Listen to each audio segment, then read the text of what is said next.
I have an abundance of cooking apples. Today, I'm going to make apple crisp. And I've decided that because it was one of the top 3 suggested ideas. And I'm going to make 2 batches, one for home, like a medium-sized Pyrex dish, and then the other one I'm going to send to my husband's work so he can like take it, leave it in the lunchroom, and people can just have some. So why don't you do it with me? So I've got everything I need. However, whoa, one of my tricks is a garbage bowl. You want a bowl you can put all of the things that are garbage in, so like all of the apple peels can go in here, and then I can just get rid of those. And also a bowl to put the apples that I have peeled and chopped in here. So let's get on that. So first things first, I need to wash the apples. Put out a paper towel for them to sit on. All right, you get the idea. I'm washing the apples. I'm going to dry them and then start peeling them. And I'm sorry if you can hear my air conditioner in the background, but it's summertime. When it needs to pop on, it'll pop on. So these apples are a little bit soft. They were given to us about 4 days ago from our neighbor. We have awesome neighbors on our street. Just absolutely awesome. And they brought over a huge box of apples. So we want to make good use out of them. And these are not good for eating. You don't want to eat these apples. They're too soft. They don't taste very good. Well, maybe if they were like super cold from in the fridge, but still not a big fan. Now, it says to peel these, and then I'm going to use this guide to just fill up. This is a 4 cup.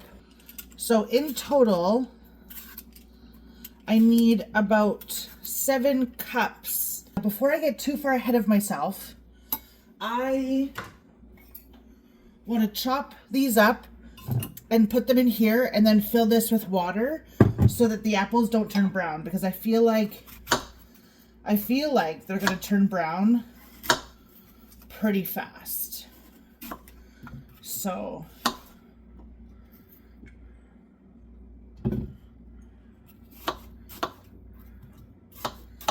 let's just get it going here and just straight in the measuring cup. And I'm going to put some cold water in here.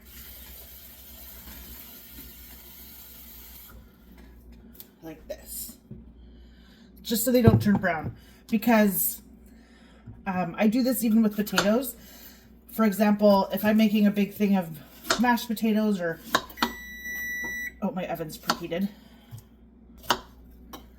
Whenever I'm prepping potatoes the night before a big dinner, like a turkey dinner or a big ham dinner or something, I always wash and chop the potatoes the night before. But I need to get rid of this paper towel. What I find is if I put water on top of the potatoes, they don't go brown. And we love that for them. I'm going to get a strainer, strain these guys. Whoop, get it in there. I'm going to use this bowl because it's bigger, and I'm going to fit all of these apples in the bowl. And I'm trying to work pretty fast because even though they were in water, they're still trying to turn brown. So, to the apples, we need a 1/2 cup of white sugar. Like that. I've got brown sugar in this Tupperware container. Here.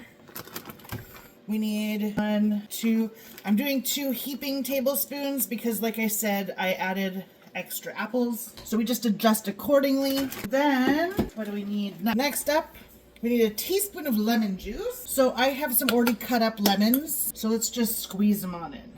Whoa, squeeze the lemon. Okay, there's one. I'm kind of letting it go through my fingers because I don't want to get any seeds in there. And then 1 more. Now that might be a little bit more than a teaspoon. Oh well. I rinse my hands off. I need to add all-purpose flour. And I'm going to add 1 tablespoon. Where did my tablespoon go? I need to rinse that off. off, rinse it off, dry it off. You don't want to put a wet spoon in your flour. That would be no bueno. Okay, 1 tablespoon flour. Again, I'm going to do a heaping tablespoon just because I have extra apples in there. Maybe just a smidge more. Okay, let's mix it on up. Grab some sort of utensil and mix up your filling. You kind of want to make sure all of the apples are coated and everything. You know what? I forgot cinnamon. Oh my gosh, what am I even doing with my life? I need a teaspoon of cinnamon. But this cinnamon is old. I have not used it in a long time. So I'm actually going to do closer to a tablespoon. Because also I love cinnamon. If you are not a huge cinnamon fan, don't put in as much. But I think apples and cinnamon are one of those matches made in heaven. Now you can kind of see, it looks like there's a bit of a sauce on all of these apples. And there's a little bit of, you can't really see it, but there's a little bit of liquid in the bottom. That's fine because that's going to be super tasty once these get all cooked up. Give it a smell test. Smells good. You can smell all the things. I'm fighting the urge to put in more cinnamon, but I am going to put a little bit of cinnamon in the topper that we're going to make right now. So let's leave it. I'm going to use this bowl to make my topper, and it's dried out. I rinsed it and dried it out. For the topper, we need 1.5 cups of large flake oats. You don't want to use quick oats for this. You want to use large flake oats. They look like this. So we need 1.5 cups. I'm just going to use my 1/2 cup and do 3 of them. So let's do 1, 2, just a little bit more for good measure. We need 1.5 cups of flour. Again, I'm going to use my 1/2 cup. 1, 3. I'm not putting extra of the flour because I just don't think it's going to need it because we put in those bit of extra oats. Give that a bit of a toss. That's what it should look like so far. Next up, we're going to add 2 teaspoons of cinnamon. Again, I'm going to add not quite a full tablespoon because cinnamon will lose its potency over time. And I just don't know, I just can't remember when I bought that cinnamon, and I know that it's old. So maybe a couple dashes. Yeah, that's looking better. All right, next up, we need 1 cup of brown sugar. So I'm going to do my 1/2 cup again just because it's easier to get in the bag. Now with brown sugar, when something calls for a cup, you want to pack it in. You always want to pack it in. Otherwise, you get little air pockets and then you're not getting the right amount. So that's 1/2 cup. Let's do another 1/2 cup. So that's 1 full cup of brown sugar. And then, oh yes, we need butter. Let's put the lid back on here right away. This thing stored that brown sugar for a long time. I don't do a lot of baking, I'll be honest. Let's grab, I'm just using my tablespoon to mix all of this around. And then we're gonna add butter. So I'm gonna go grab the butter from the fridge. I have this Compliments unsalted butter. It was every recipe I looked at requires unsalted butter. On this giant block of butter, there are measurements. So like this line here is a 1/4 cup. So this much is a 1/4 cup. This right here is a 1/2 cup. And this is a full cup. We need a full cup. So I'm going to cut right down that line, just like that. And we're going to use this. Wipe off my knife. Open this up. I don't like touching butter, but here we are. That out of the way. Now, we just need to cube it up. So you can think of it as cheese. Like if you were going to cut up a block of cheese to make some cubes to put in a salad or something. But it is important that the butter is cold. So this is straight out of the fridge. Now all of these little cubes, you want to kind of break them up and put them in your topper. This just, it feels so gross. Butter is gross, but it's necessary in baking. Ew, come on. See all these little cubes? Now the reason why you want them in cubes is because as it bakes, you want the globs of butter in the topper here evenly. Oh my gosh. I don't want to touch my soap dispenser, but I have to. Make sure you get under your nails too, because butter will get under there. I promise you that. I'm going to use this little guy, and I'm just going to mix this all up. I don't want to get that butter evenly throughout this stuff. These are the 2 dishes I'm going to use. This here is the 8x8. This is what I'm going to keep at home. And this one is a 9 by 13, very standard. And I'm going to spray both of them down. Just like that. Then we'll distribute the filling. Give it one more mix and one last smell test. Oh, now that it's sat for a little bit, it smells so good. Okay, let's put some in this one.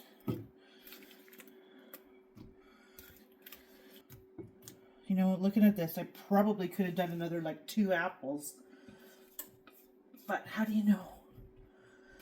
Now see all this like juicy goodness in here? I kind of want to get some of this out, pour it on that one, pour it some on this one. I'm going to lick the spoon for quality control.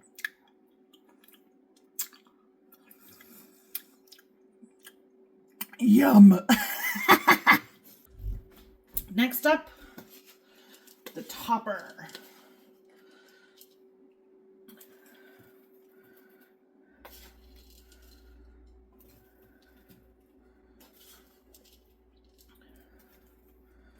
So you want to make sure you get a lot of the oats and the flour, everything on there. And then you can distribute the butter as you see fit. So I kind of want butter strategically placed all over the top.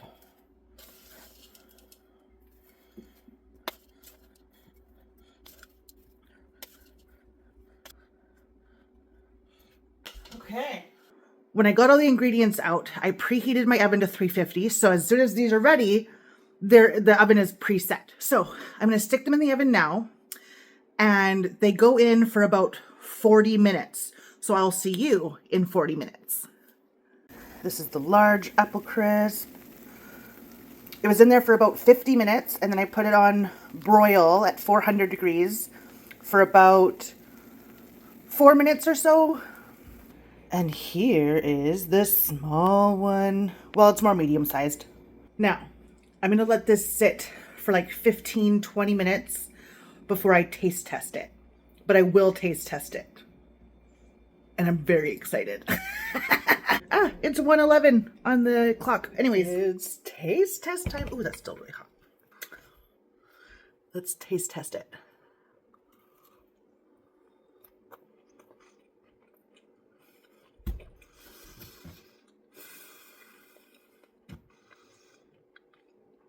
That is so good.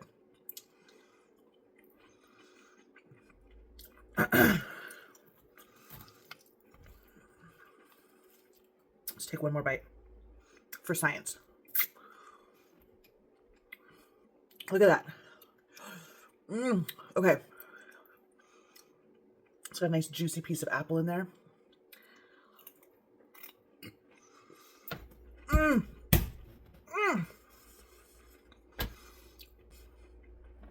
That is so freaking good. The only hard thing about making this was the peeling and the chopping of the apples, which really wasn't that hard. I'll take one more bite. There's like crispy edge here, edge piece. Oh.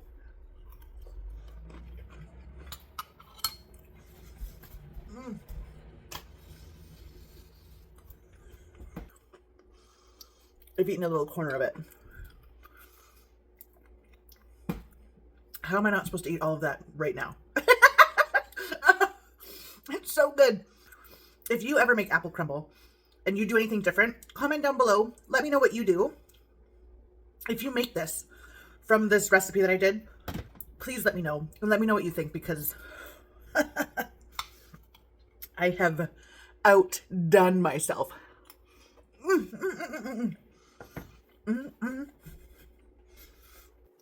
Yum. Bye.